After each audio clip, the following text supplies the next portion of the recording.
Is Ukraine's decisive struggle unfolding far from the trenches? On October 10th, the headlines are more than shifting territorial lines. Beneath them, a much larger battle is erupting.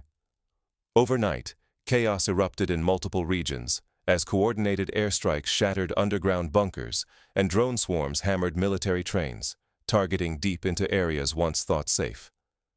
Kupiansk, a city formerly known for its crossroads and rail yards, has become a fiercely contested prize. Whoever seizes this logistics hub could tilt the conflict not just locally, but across the entire region. The fight now stretches across several fronts at once, with each offensive unleashing unexpected consequences. Every surge and counterattack raises the stakes, as attacks ripple outward, crippling vital supply chains and infrastructure. Yet this war is no longer only about soldiers clashing in muddy trenches. We are witnessing a new era: waves of drone strikes, sabotage of energy grids, and psychological warfare aimed at destabilizing entire communities. The conflict is expanding into the skies, cyberspace, and the daily routines of civilians struggling to adapt. Focusing solely on daily battlefield updates risks missing the true scale of what is unfolding. The war has become a contest to disrupt the enemy's foundation: energy, logistics, even the will to persevere. For those inside Ukraine, and for onlookers worldwide, grasping this shift is no longer just a matter of strategy or politics. It is about personal safety, access to electricity and water, the security of your paycheck, and the challenge of recognizing truth in a storm of propaganda. Let us break down how the front lines are shifting and what lies beneath the surface of these dramatic events. To see what is really at stake, we need to look beyond the headlines and maps. The story starts with how the front lines themselves are changing. What do these sudden territorial swings and tactical shifts truly reveal about the conflict's next stage? In the Kupiansk sector, Russian forces are advancing from two directions, tightening their grip on key administrative buildings and much of the heart of the city. This is no slow siege. Instead, fierce urban combat erupts block by block, especially around the vital junction of Kupiansk-Uzlovoy. The stakes here are enormous. Whoever holds this logistical crossroads controls the flow of supplies, reinforcements, and real-time information for miles in every direction. Kupiansk itself is not just a dot on the map. Historically, it has been the lifeline for rail shipments from the east to the heart of Ukraine. Trains carrying grain, coal, and manufactured goods once passed through these tracks uninterrupted. During the Second World War, similar rail hubs like Stalingrad and Kharkov became the focus of bitter fighting, with both sides understanding that the fate of entire armies could hinge on who controlled the rails. Today, the battle echoes those earlier conflicts, but with the added complexity of modern surveillance and precision strikes. Elsewhere, calculated advances unfold near Red Lyman and Derilovo. Troops push steadily westward, every kilometer gained coming at a steep cost. Defenders cling to ground until withdrawal is unavoidable. After the capture of Junakovka in the Sumy region, the focus turns to Alexiivka.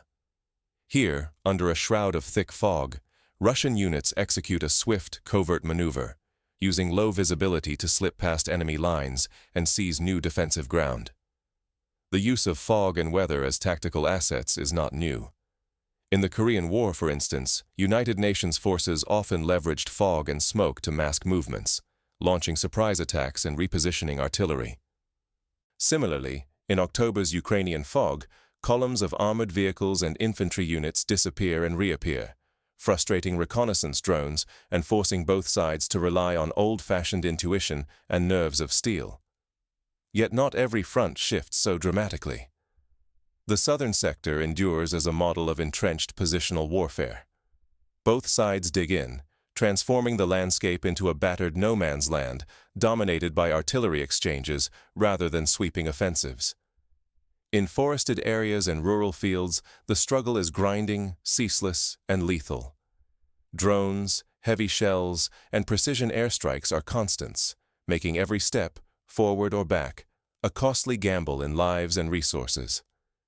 This pattern draws grim parallels to the drawn-out battles of Verdun and Passchendaele in the First World War, where entrenched positions and constant shelling led to months of stalemate and staggering casualties. Soldiers now, as then, must contend with mud, exhaustion, and the omnipresent threat of sudden death from above. These clashes are not just fleeting marks on a battle map. They are driven by logistics, evolving technology, and the relentless need to adapt to chaos. Underestimating these realities can be fatal, either by assuming a quiet sector is secure or by overlooking subtle signals that a fresh offensive is brewing. But to truly understand the war's direction, we must look deeper than shifting front lines. The most transformative changes are happening out of sight, in disrupted supply chains, damaged infrastructure, and, most critically, in the battle for control of the skies.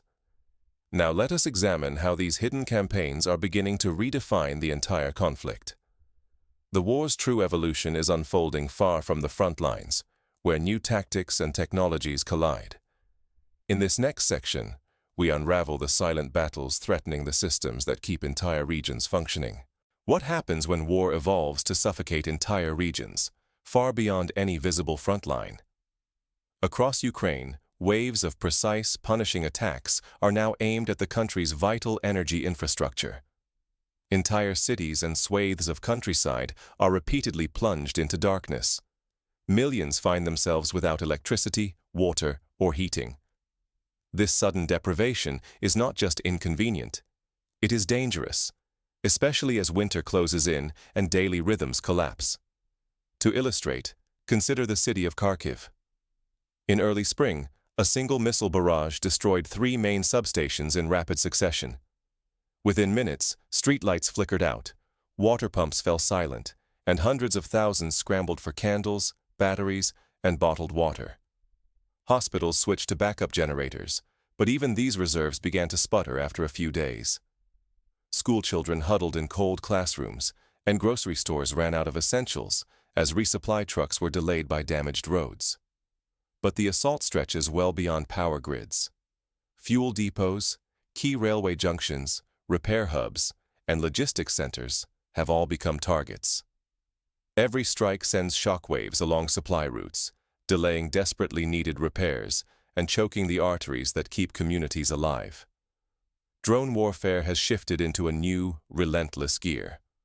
On some nights, as many as 200 unmanned aerial vehicles, ranging from nimble quadcopters to heavier bomb-laden models, fill the sky.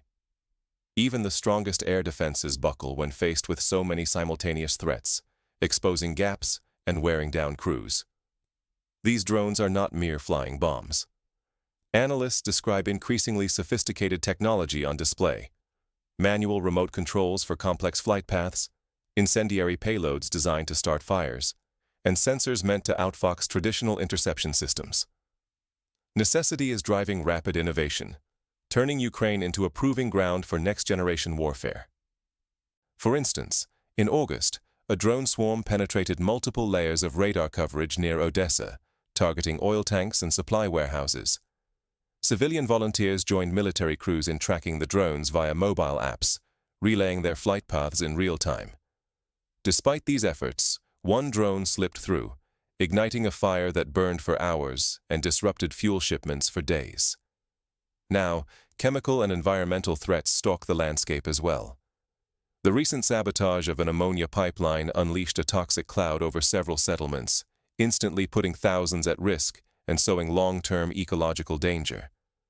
Ammonia, a heavy and persistent gas, clings close to the earth, threatening everyone, from children playing outside to the most vulnerable elderly. This is reminiscent of chemical attacks in the First World War, when chlorine and mustard gas drifted unpredictably across front lines, forcing civilians and soldiers alike to don makeshift masks or flee entire villages. Today, residents near the pipeline leak in Donetsk region reported a sharp, acrid smell and white vapor settling over fields. Emergency teams rushed in, distributing gas masks and urging families to stay indoors. Even after the immediate threat passed, concerns lingered about poisoned wells and contaminated soil. The nation's logistical lifelines are under siege. Railways, highways, and crucial bridges are battered by repeated strikes. Trains carrying humanitarian aid or weapons are halted mid-journey, and once vital thoroughfares become impassable. For countless Ukrainians, escape routes and supply corridors are suddenly cut off. During the early days of the conflict, the destruction of a single bridge over the Dnipro River forced all traffic to detour for many hours, creating massive bottlenecks. Ambulances carrying the wounded, trucks delivering grain, and families evacuating under shell fire all found themselves trapped in traffic jams, easy targets for further attacks. Experts warn that there is nothing random about this campaign. A deliberate, methodical strategy is unfolding to cripple the supply and logistics chains sustaining the Ukrainian military and civilian society alike. This approach seeks to drain resources, sow confusion, and grind down morale, until even the most resilient communities are pushed to the brink of survival. The stakes could not be higher. With each new barrage, millions face the loss of electricity, water, and the basic means to keep warm. The specter of chemical contamination brings fresh dread. Economic activity falters as factories and workshops fall silent, and critical transport grinds to a halt. Most of all, uncertainty spreads. No one knows when or where the next strike will come, or how long these conditions may last. But these events are more than statistics or shattered infrastructure. They reach into every home and touch every life. Routines are upended, trust in stability erodes, and the fight to hold on to normalcy becomes a fight for survival itself. The evolving nature of this campaign demands new responses from both military planners and ordinary citizens. To understand how Ukraine is adapting, we must look at the innovations and resilience emerging amid the chaos. Can any society truly withstand weeks or even months of rolling blackouts, failing supply chains, and the constant threat of new attacks? As the strikes grow more intense, Ukraine's energy systems are pushed closer to collapse. Whole regions spend several days at a time without steady electricity or running water. Heating fails in homes and hospitals just as the coldest weather arrives, forcing families to huddle together by candlelight or rely on firewood and makeshift generators. Each new strike on repair crews or logistical centers adds not just hours, but sometimes entire weeks to recovery. Cities and towns are caught in a relentless cycle. Blackout, quick fix, another missile, darkness returns. Even basic systems, like water pumping and sewage, can break down, risking outbreaks and compounding the crisis. Chemical hazards now shadow daily life. The ammonia leak from a shattered pipeline is only the beginning. Toxic gas can drift unpredictably, forcing evacuations and leaving neighborhoods poisoned for years. For those living nearby, every sunrise brings fresh dangers, not only from drones or missiles, but from poisoned air and water that cannot be seen or smelled. The psychological strain is constant and growing. Civilians live under a cloud of uncertainty, never sure if heat, light, or clean water will last the night. Emergency services, already stretched thin, have to make impossible choices about whom to help first. Soldiers and first responders are battered by exhaustion, morale slipping as the crisis drags on week after week. Yet people find ways to adapt. Neighbors share small generators and pool resources, forming volunteer repair brigades that rush to patch power lines between attacks. Sometimes, a single working transformer or boiler becomes the fragile hope of an entire district. Improvisation and quick thinking are essential for survival, even as new strikes force plans to change almost daily. In the town of Mykolaiv, residents organized community kitchens powered by wood stoves when gas lines were cut. They established rotating watch groups to guard against looting and to alert neighbors of air raid sirens. Children learned to do homework by flashlight, and elderly neighbors were checked on daily by volunteers. These acts of solidarity recall the London Blitz, when ordinary citizens banded together in bomb shelters, singing songs and sharing whatever food could be found. International factors fuel the uncertainty. Arms and aid from abroad can shift momentum, but shipments themselves may become new targets. Social media overflows with propaganda and rumor, leaving truth and fiction hopelessly tangled. As information warfare escalates, ordinary people find it harder to know what is real or what tomorrow will bring. The risk of lasting destabilization grows with every day. Cut off by shattered roads and railways, Some cities face shortages of food, medicine, and fuel. Shops close, jobs vanish, and daily life grinds to a halt. For millions, the basics, shelter, nourishment, clean water, are no longer a given. With each passing week, the economic and health toll deepens. So, what choices remain for those trapped in the middle? Can anyone maintain hope, or even a sense of normalcy, when every system is under siege? Yet, even as the crisis escalates, small acts of resilience and solidarity continue to emerge. The coming days will test the limits of endurance, adaptation, and hope. How do you shield yourself when the rules of war and daily life are rewired before your eyes? For anyone living near the front lines, practical steps can raise your odds of staying safe. Heed all current advisories from local authorities. Stock up on water and non-perishable food, enough for several days at the very least. Rely only on trusted channels for news. Do not let unverified rumors or panic-fueled social media dictate your actions. Wars are decided not just by force, but by logistics. A defense is only as strong as its supply chain: fuel, food, water, and medical basics. If possible, secure backup power like generators, and know where your nearest shelters or local storage sites are located. Plot alternative escape routes in advance.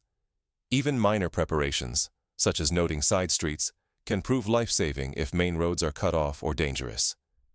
Communities that organize and pool resources, like mutual aid groups, withstand upheaval with greater strength. For example, in the besieged city of Mariupol, residents created neighborhood watch lists and distributed walkie-talkies to maintain communication when cell towers were down. In the absence of formal emergency services, these grassroots networks coordinated the sharing of supplies, medical care, and evacuation plans. Such improvisation can spell the difference between despair and survival. Learn to separate fact from noise.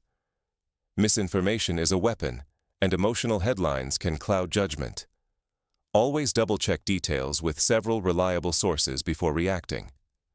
In this era, information discipline is as necessary as any physical measure.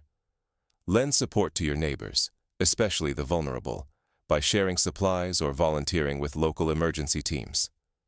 Remember, no one endures a crisis in isolation. Pay attention to your mental and physical health. Continuous stress, power cuts, and uncertainty can erode resilience. Maintain routines when possible, take breaks from distressing updates, and do not hesitate to seek help. True resilience means more than surviving. It means being able to recover, and to help others recover too. To give a practical outline, here are several actionable steps. First, keep a grab bag ready with essentials: water, energy bars, flashlight, batteries, a first aid kit, and necessary documents. Rotate supplies every few months to ensure freshness. Second, identify at least 2 alternative shelters, one nearby and another further away. Inform family and friends of your plans, and agree on a signal or meeting point in case communications go down. Third, practice low-tech skills: boiling water for safety, basic first aid, and even hand-washing clothes. Should power and water be lost for extended periods, these skills become invaluable. Fourth, stay informed, but limit exposure to distressing updates. Dedicate certain times of day for news, and spend the rest focusing on constructive activities. Finally, build a support network. Whether through faith groups, local clubs, or online forums, strong social ties can buffer the blows of crisis and accelerate recovery. These lessons are not limited to active war zones. As attacks increasingly target infrastructure and civilian essentials, similar disruptions could arise in conflicts elsewhere. Grasping these tactics now equips you to face shocks, wherever you are. Your preparation today can spell the difference between stability and chaos, between panic and resolve. The steps you take now may decide your safety and your community's future. So what is the deeper lesson for both distant onlookers and those living this upheaval day by day? As the conflict evolves, the ways people adapt and the risks they face will only intensify. What comes next will test not just individuals, but entire societies. You now glimpse the invisible front line. What will you do with this knowledge? The war in Ukraine has shifted beyond tanks and territory. It is now fought in the shadows, where energy grids stutter, supply lines fracture, and entire cities wake to new uncertainties. The battles rage not just in trenches, but deep within the infrastructure that sustains daily life. Here, every cut cable, sabotaged rail, or drone strike echoes far beyond the battlefield. Each attack on a power station or pipeline ripples through society. Ordinary families are thrust into crisis, scrambling for heat, water, or news, knowing these essentials might disappear overnight. Survival is no longer just about avoiding shells. It is an endurance test against relentless, grinding pressure meant to erode not only resources, but hope itself. Tonight's headlines are more than a tally of ruined buildings. They are a warning. If you fail to adapt, if you cannot pierce the fog of information warfare, you risk more than your safety. Your livelihood, your grasp on reality, and your ability to shield loved ones are all at stake.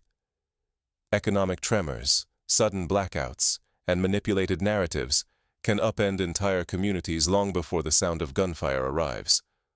But knowledge is power, if you use it. Understanding these new forms of warfare, logistics under siege, blackout tactics, sabotage, and the weaponization of information, lets you prepare. This is not only for those near the front. In an age when lies travel faster than missiles, anyone who seeks truth must be vigilant. Are you ready to question every headline, secure your essentials, and keep calm when systems break down? These lessons reach far beyond Ukraine. In this era of hybrid conflict, the next shock could strike any nation, crippling energy, targeting digital networks, undermining morale. Will you be a passive target, or will you recognize the patterns and act with foresight? Let this be your turning point. Stay alert, prepare for volatility, and help others see the real shape of modern conflict. The choices you make now can protect your future and cut through the noise, revealing the truths that matter most.